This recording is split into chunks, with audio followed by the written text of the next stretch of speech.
gather for this second part of our meeting, I thought it would be good if we start in the middle. On page 8 with our second resource. So the first one, we have our Light from the Church. This month's theme is consecration in the secular institute. And then the next 3 months are going to be on the different vows. And just an invitation with cooperatives, while you don't make the vows of chastity, poverty, and obedience,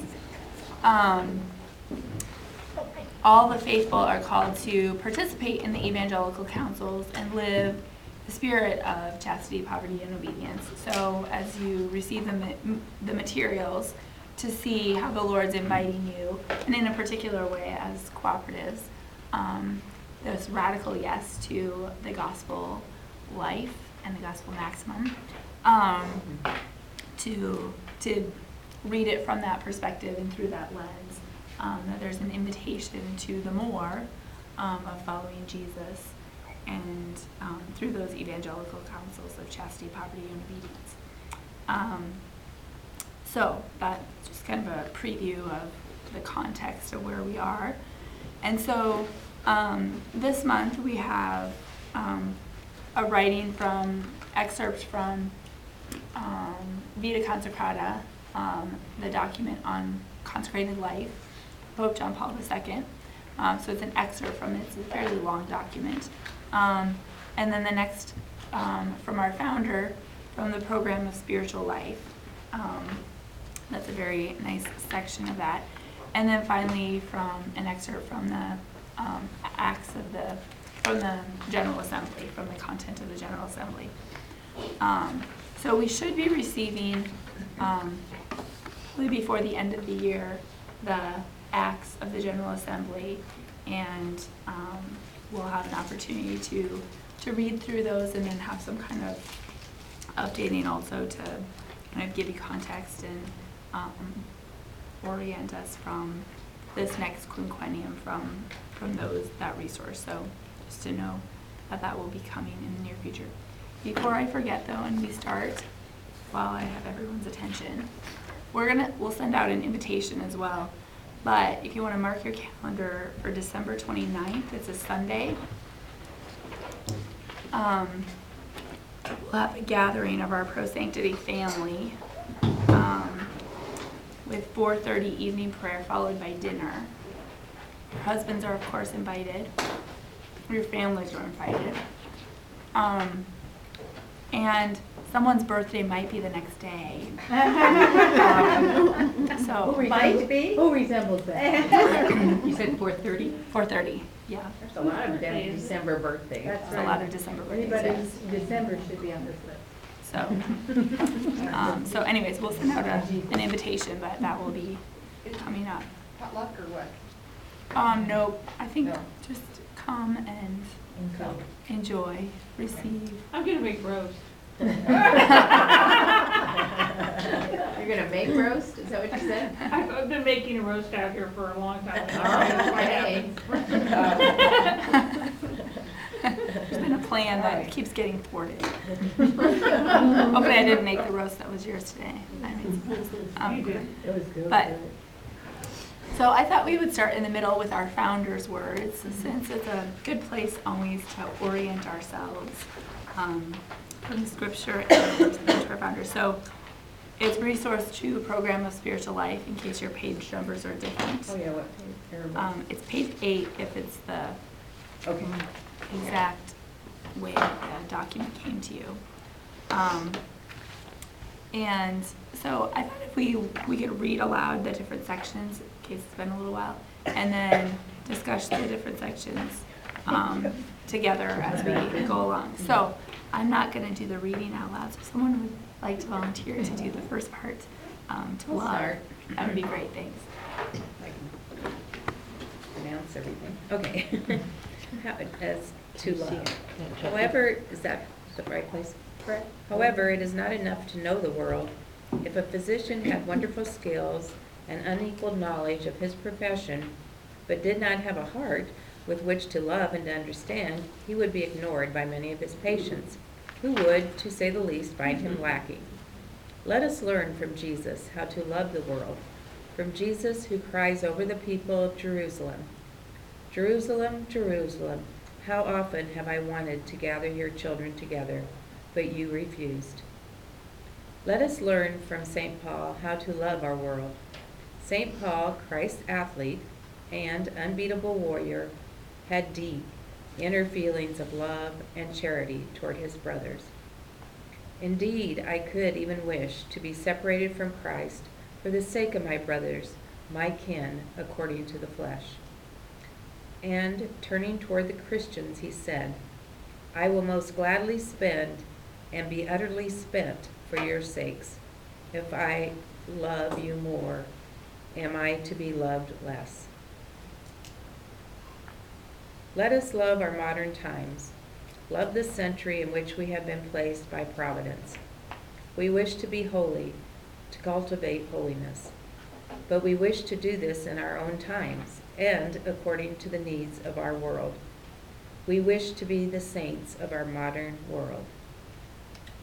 Let us remember that as the physical body is located in time and space, so also, in a certain sense, the mystical body, or at least a part of it, is located in time and space. We are not created a century ago, nor will we be created 100 years from now. We live in the present world, in the world of today. We have responsibilities toward people who are around us every day. We must enhance and develop these mystical relations with our brothers and sisters of today.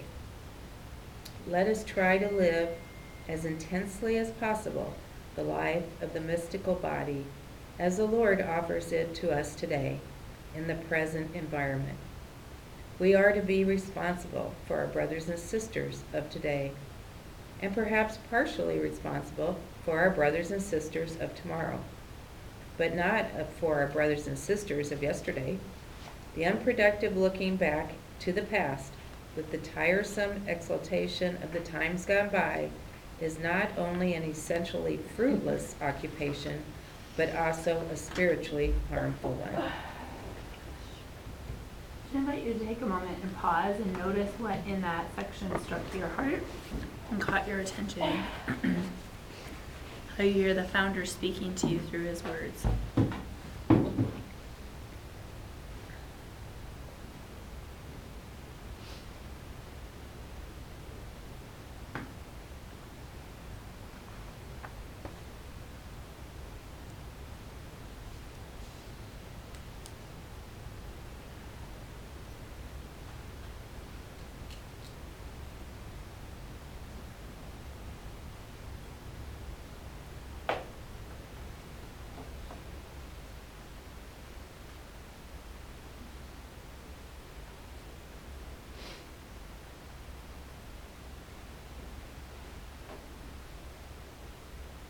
Just open it up if anyone would like to share what they hear the founder saying in these words.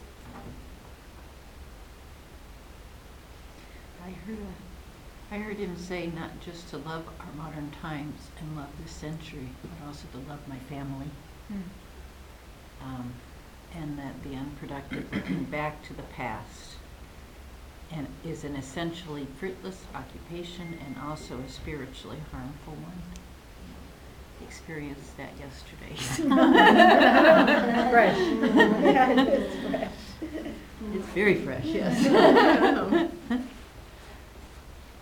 I'm always struck by Bishop Quinta talking about this, that we have to love the world of today and be with the world of today. And just our homily on Sunday spoke about that of our generation. We receive the faith from all of these generations passing it on to us. And so then we are the generation that will pass it on to the next.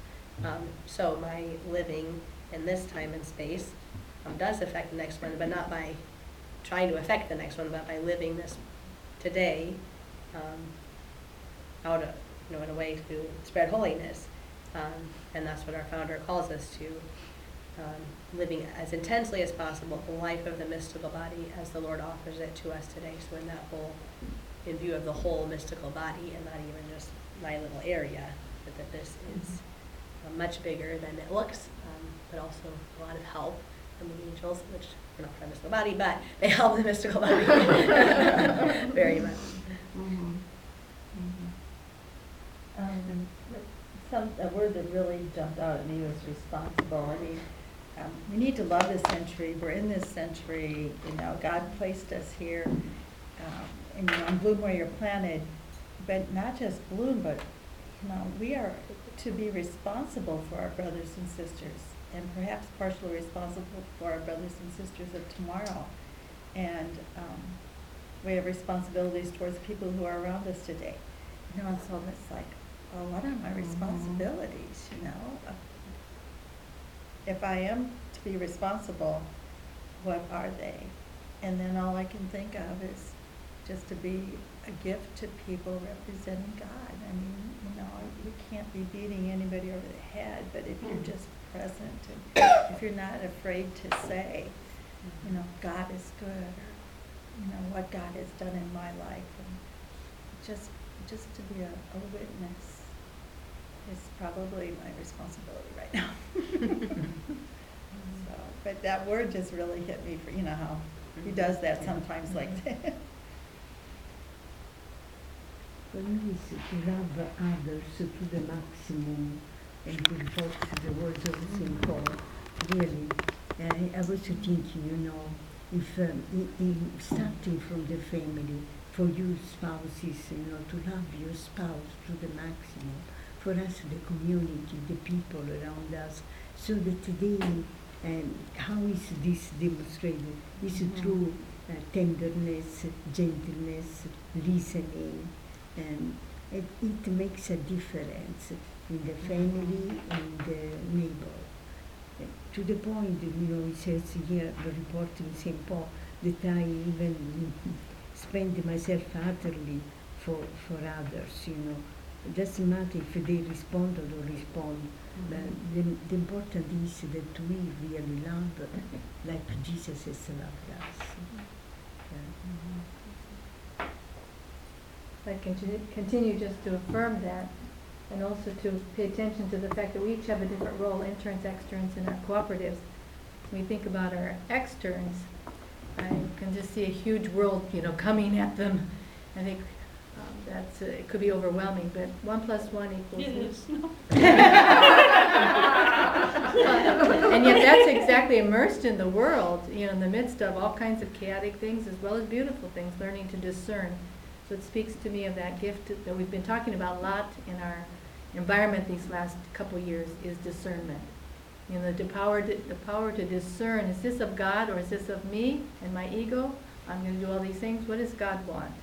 So the reflection and the pondering of God's word and the word of our founder and those saints that support us, living and continuing, that they are there for our help.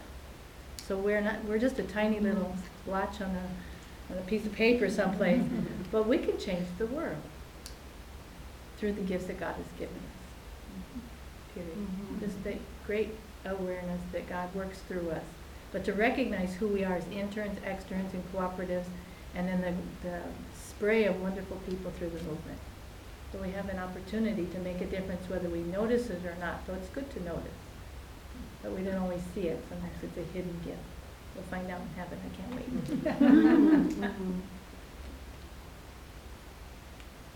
I just really agree with part of it too, is just the love. Because a lot of people really, they may look happy or they don't appear to be depressed or that sort of thing, but people really do need love. You know, to continually love them and to be smiling and to give them encouragement. I started my explosive gospel group on Monday night, and it was just so wonderful. It was just, I didn't even know it was going to happen 2 weeks ago, but the Lord just was showing me, you know, where it was just amazing how it just all came about, because I kept praying like this last, well, how do you want me to do an explosive gospel group? I really don't know. I kind of like tried here and nothing really happened, and here nothing really happened. So So I'm just sort of waiting where it's going to come, you know, but it just really was it was just amazing how it was, the Lord was kind of, I mean, just kind of how silent it was all happening. I mean, it wasn't like, and I was just invited to come to this group on Monday night with these other women who were praying at Cape Bar Chapel, military women, and I thought, they said they were going to start on a new book, and I thought, okay, well, I'll see if they want to do the explosive gospel, because they were going to decide that night. And it was just so easy. I was just like, so this is, you know, you're going to decide on a new book. I didn't know anybody there except one lady. Wow. The lady who invited me. Wow. And there's like 7 ladies there, 6 or 7. And I was like, well, you know, I've been doing this for a long time, and I explained it to them. It's really beautiful and help you go in scripture and, you know, love of scripture. And they were like, oh, that sounds good. Let's do that for Advent. It was just like, That's really good. and it was just, they were so ready. I mean, it was just like, they were just ready, and it was just the right time. And so then we did it. Then this Monday night, then we started with the beautiful pamphlet that was given to us, or booklet by Joan in California, last year. off of the newsletter. Did you see that? That link you could click on and get that, that booklet, the handout for Advent? There was a link there. And I didn't have anything for that night exactly. I wasn't getting my explosive gospel booklets, and I was just like, oh, wow, this is great. So it was like, this is perfect. We So are I one got- body. I got them. I was like, praise be to God. Like, Joan provided this for me.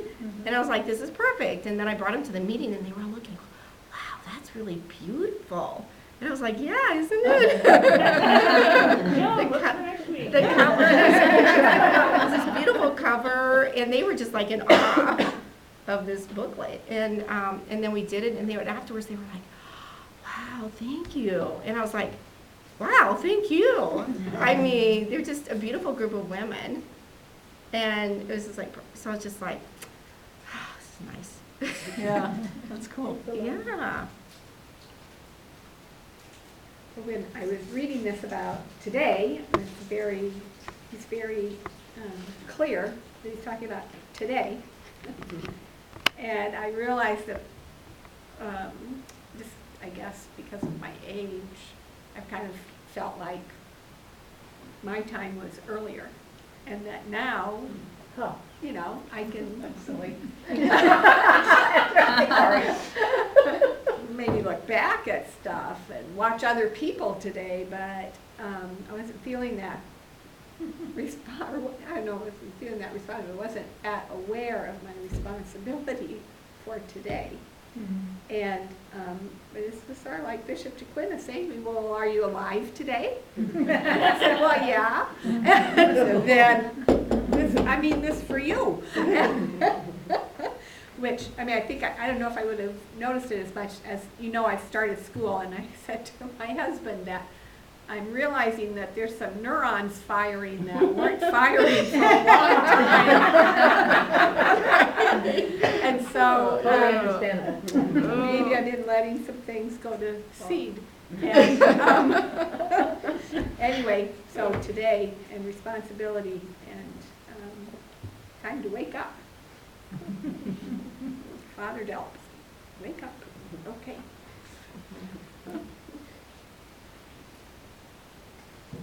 I was struck by the founder talking about Providence placing us in this time. So it's not an accident, it's very intentional, and God has a plan, and He has all the things taken care of. That's what that means. And then later on, he says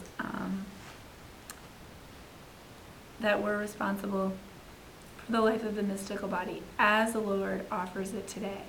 So I think sometimes it's easy to think like, well, if these people were like this, then it would be easy. Or because this isn't happening, because there's this problem, I can't do this. And to see all the like potential possibilities if everything were different, or if we were in a different moment, or with a different experience, or without my own poverties or without the poverties of other people, but it's as the mystical body is today. And the poverties aren't a surprise to the Lord, who placed us here with providence.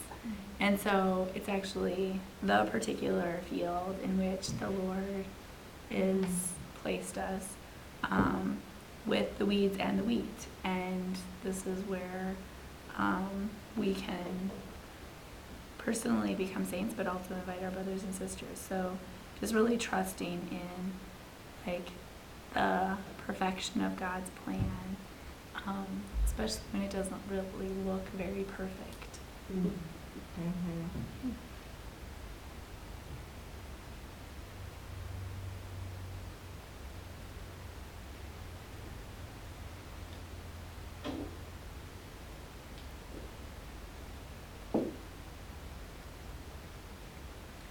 I keep thinking of desert, like when I was thinking about in the chapel when you said that, you know, when it looks like a desert. Yes, yeah, it looks like a desert. Looks like a desert. And so I just, you know, how the Lord can, you know, in the desert, just make things really beautiful and bloom. And so, Build a highway. build a highway, can do anything. Mhm. Would someone like to read the next section? Before we do that, I Oh, just go ahead. want to, Anna texted me. She's sorry for the delay in responding. I won't be able to join you all tonight. I am in charge of the grandkids tonight due to my daughter working late this evening. I will review the session hopefully pretty soon. Sending you prayers and best wishes for this Advent time. And I told her we sent her our love. Right. Good. Thank you. And I can read too. Love. Zeal will stem above all from our love for our neighbor as a consequence of the love. That should be one. What? One. One feels, that makes sense, for God. The Constitution speaks explicitly of this charity service must constitute the intimate bond of institute and be the motivating force of every apostolic activity. When we speak of charity, we speak first of a reflection of our love for God. To love God and in God our sisters and our neighbor, this is the meaning of the article mentioned above. We have to have not just a natural love, but a supernatural love. We love souls because they are loved by God. We love them in God. But perhaps it is not correct to say that we love souls. In reality, we love our brothers and sisters just the way they are, placed in time and space with all their difficulties and their human and spiritual problems. It is difficult to make a clear distinction between what pertains to the body and what pertains to the soul. In the same manner, that body and soul are connected in one essential unity. So there is often an indivisible unity between issues of the soul and issues of the body. Though we must give our attention to the principal supernatural issues of the soul, we must not completely neglect the marginal problems of one's existence, which in most cases affects the essence of one's being. There may be problems of health, unemployment, or troubles and lack of peace in the family. All of these things may be only of peripheral interest to us, but since they are connected with the soul, they must concern us as if they were of primary importance. We must therefore try to help our neighbors as much as we can, even in these peripheral problems. We say as much as we can, for we cannot devote our energies exclusively to charitable activities. But since charity is also creative, we shall try to help our neighbor in this respect as much as possible. We will not relent in helping our neighbor, even when we see in them more human elements than the image of the Creator. We will discover the image of God in them. perhaps marred and distorted, or perhaps even made unrecognizable by the passions and sin. Our supernatural vision, which is not ruled by either affinity, aversion, or a pure humanly estimation, will be able to see in our neighbor's soul what human eyes are unable to see. If we place ourselves strictly in the supernatural field, we immediately see that the oblate may not discriminate between one person and another, nor may she entertain feelings of human preferences. Rather, she must try to love everyone in the Lord. An oblate must extend her apostolate to all those whom, in her enlightened zeal, she believes she can offer some good. And just take a moment to notice what the founder is saying to you personally.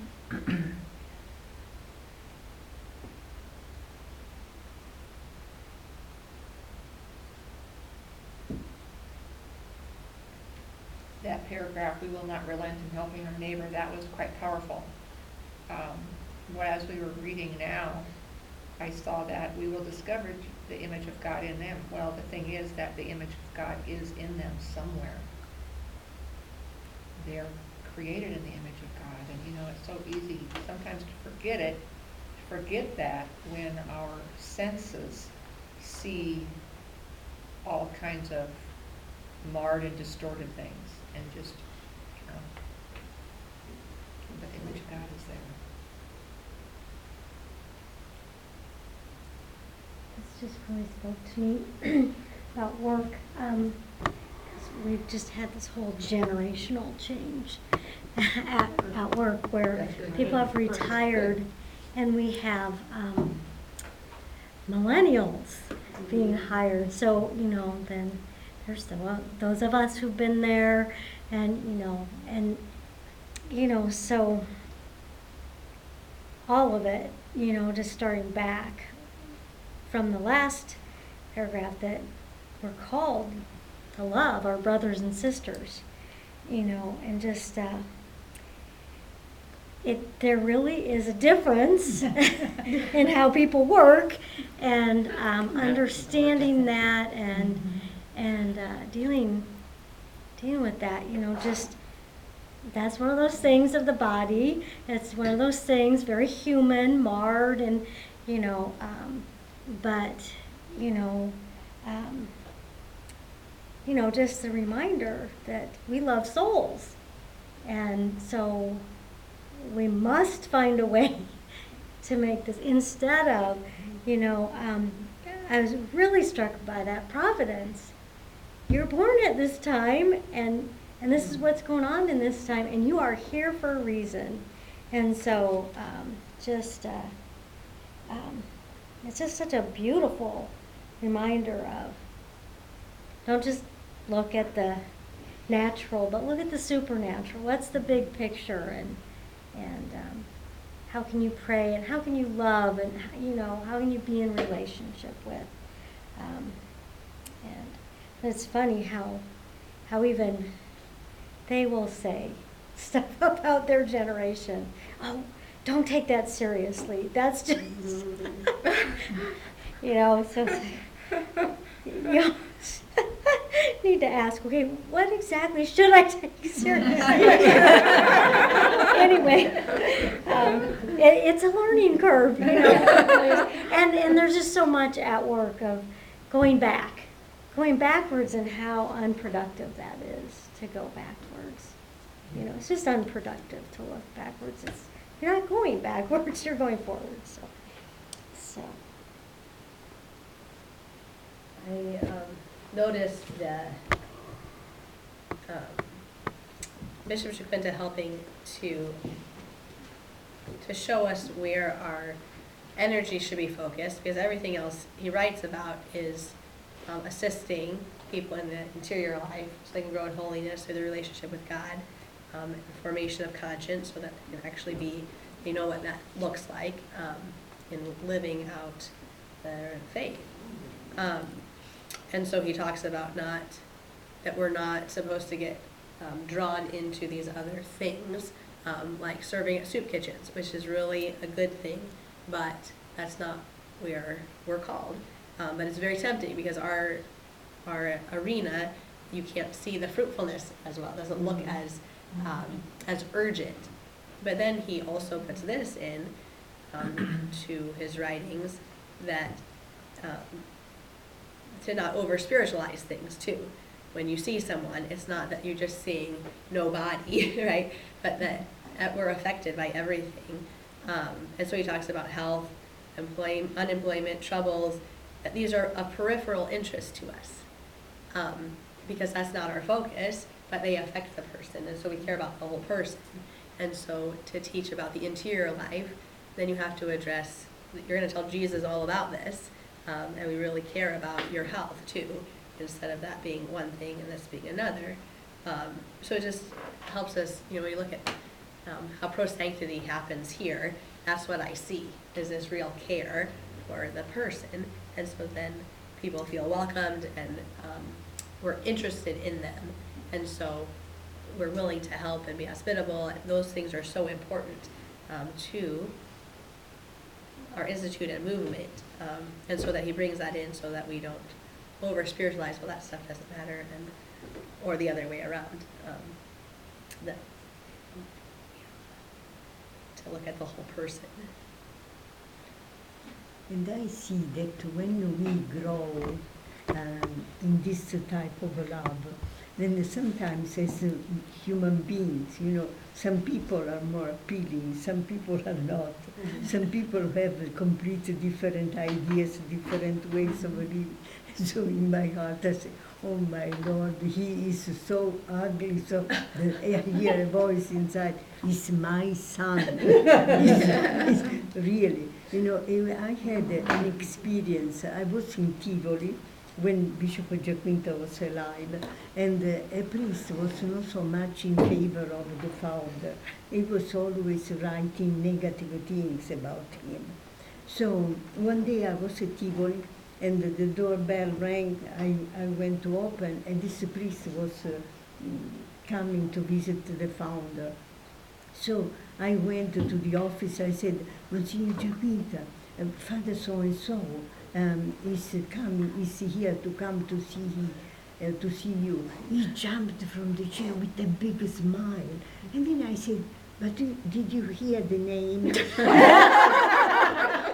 Because the day before, we had read what he had said. He said, yes, I heard the name. He is my son.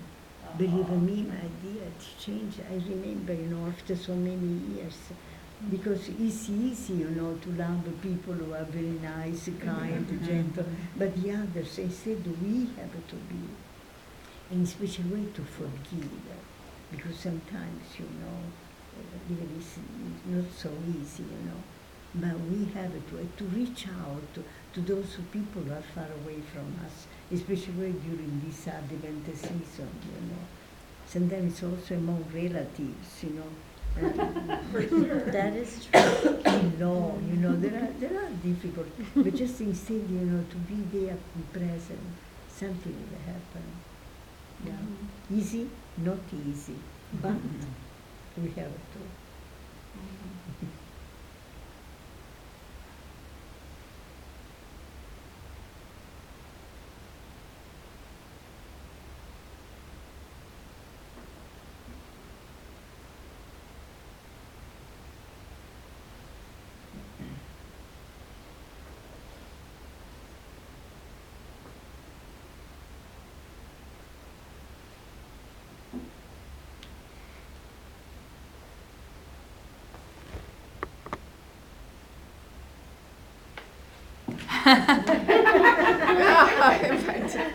Run!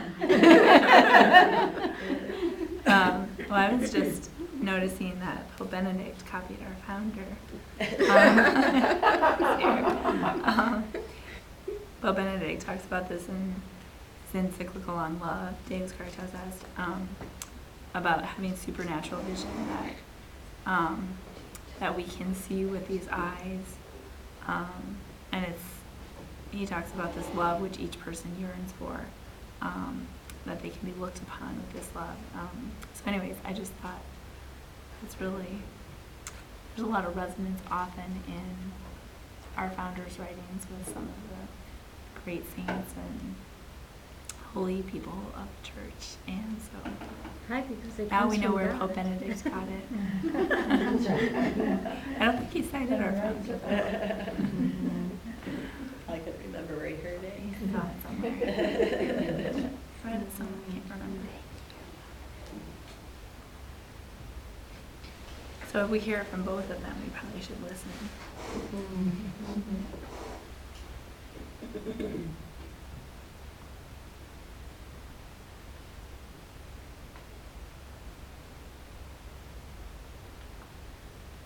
Well, I just think that too, what Franca was saying too, is just the irritated, the annoying person, the person who's grumpy and not happy is the one who needs love the most, right? They're crying out for help. It's like maybe that priest was, needed some extra care and love. I think that, with the people around us who can be the most challenging, to ask the Lord how He wants us to love them. Like little Saint Teresa of Lisieux, right? Kept on loving. So I think the Lord will show us if we ask Him. This is our field. Starting with our own children and grandchildren.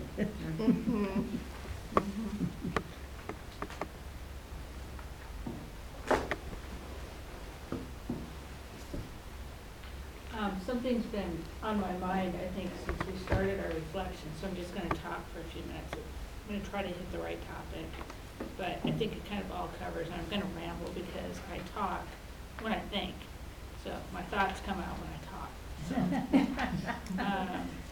I came today from somebody who passed away, and I met this lady about a week ago, and she's of a different culture than anybody in this room. And she's rough around the edges, and she doesn't always use the cleanest language. And she didn't like every other hospice. She went through a few, and then I was told, Sue, you get to have her. So I went out and I met her and explained a few things, and she thought that it would be okay. And I was really kind of scared inside, a little scared, because she was kind of rough, and family had been through a couple other nurses. I mean, I wasn't the first person in the house. And I left and then things were okay, and she got comfortable. And I called on the weekend and I just checked on them. And I found out that this family who really has every reason not to be happy with the way our American culture has always treated this culture. And hasn't had everything as good as I've had it, and has had to work probably a lot harder for things than I have. And they were really rough around the edges. So anyway, I'm calling them and checking on them, and they had a family member that was in the hospital on life support. But the patient that I had was comfortable. Yeah. Hallelujah, right? So a couple days pass, and Monday comes, and I took the day off on Monday, and I have two really good coworkers who said, so your patient that was doing really good is not doing good now. And they got in there and they got her comfortable, and one nurse spent pretty much the whole night there. The nurse that covered for me on Monday made 2 or 3 visits there. I made 2 visits there yesterday, and anyway, I guess the part that touched me there was just the love of the people that I have really immediately working with me, and that was really beautiful. So today, I went to that house twice, and then Monica has to say this thing about, well, we're really for souls, so I could be all about this great work I have, But what really touched me so much when I made a visit yesterday was how much joyfulness and laughter and happiness there was in that house, because the 2 nurses that I had made visits the night before. And here I was seeing this whole family that could have had real discrimination and real sadness. One gal told me today, you know, you're really good in my family. I'm really glad I got to be with my mom. I said, well, where were you before? And she said, I got home a month ago. I was in prison. You know, so at any rate, one of the graces of my day yesterday, when I had to really look back, I went to this house nervously to give them a different kind of medicine to really get her comfortable. And I was nervous about doing that, and that family was okay. And what I saw there, the grace of my day yesterday, was seeing them be so loving to one another. Well, actually, what I really was aware of yesterday was the love that surrounded that family, and how I got to be a part of that. And I guess when I sit and reflect with all of you tonight, what I'm really aware of is that I wanted them to know they were the royal diadem, and they were espoused. And that woman went to heaven this today. I'm hoping she went to heaven, asking Jesus to let her be there with him. And I'm praying that she's there. And, you know, so like I'm having like a multitude of feelings, because I realize that we don't all have all those opportunities. And we definitely see different things in our neighbors. Like I see human, you're crazy, and I think I could be in danger here. But I also saw their heart. I saw their love. I saw great love from the people that I work around. So it's kind of going full circle. So anyway, I just, you know, felt like I needed to kind of express that. So you cut that piece out of there. But yeah, thanks for letting me share that. It was kind of bothering me when I walked in. I mean, I sat down in the chapel and I thought, oh, you know. Yeah. Anyway, thank you. You know, and since I got the camera this way, I'll just. I was thinking of poor Margie. The camera needs to. You know, all these things around us that, these people, I think, the people around us that don't look, or situations that that don't seem holy. And they can be so frustrating. Anyway, I had been reading Tim Gallagher's latest book, something about discouragement. And he said, and I think I've heard this before with Ignatian spirituality, but when there's something that I see that I'm judging it, or I'm seeing it a certain way, to turn, it's one of those rules, I know it's one of those rules. You turn immediately and go the other way, right? That's one of those rules, I can't remember which one. And so, I've been turning away from those judgmental things and trying to focus on virtues, joy for that person, joy for the situation, love, compassion, different things like that. And there were, the first 2 times I did that, it's really hard to get your brain to do that in some of those situations with some of them people. But the first 2 times I did that, it was really amazing, because it's supposed to turn it around, face virtues, and then turn immediately to Jesus. And so that's what I did, the 2 steps. And then there was a little bit of calm, but then something else happened just a few seconds later. There was little graces that God saw me. He helped me see something awesome that happened that day that I had been ignoring to begin with. So, you know, it's really important to not get derailed by the way things look. So I shut up, do now. It's just, we're being hijacked by the evil one. That kind of spoke to me too. You know, that first part about being a doctor who visited people. And it's like, oh, Sue, now how are you really doing this? Not that I'm the doctor, but you know, you can relate. I can all relate to that. Well, I hope I can say this, hope it's all right, but Franca was talking about the priest who was kind of a troublemaker for Bishop Chiquinta, and then how Bishop Chiquinta just loved him. Loved him anyway. Hmm. Loved him anyway. Right, just Got excited when he came. got excited when he came, but nobody anticipated, well, anyway, he was I don't know if it's the same priest, but there was a priest in the diocese that was a real troublemaker and complaining to the Vatican all the time about our founder. And so they came and investigated and found everything to be really good. So now, all these years later, they're looking at his life for beatification and canonization, and here's this report, already done, but it was done back then. It's, I mean, it is serving his cause. Wow. And so God used that as, you know, God doesn't have make a backup plan. He knows everything, everything's unfolding according to his will. And so here is this great benefit, something that happened that looked terrible all the time was happening, and turns out to be serving our founder's cause. Wow.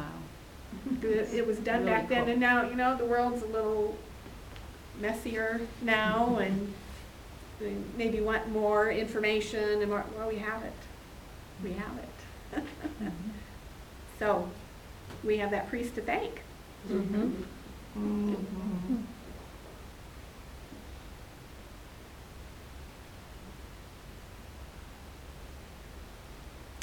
Somebody like to read the section on prayer?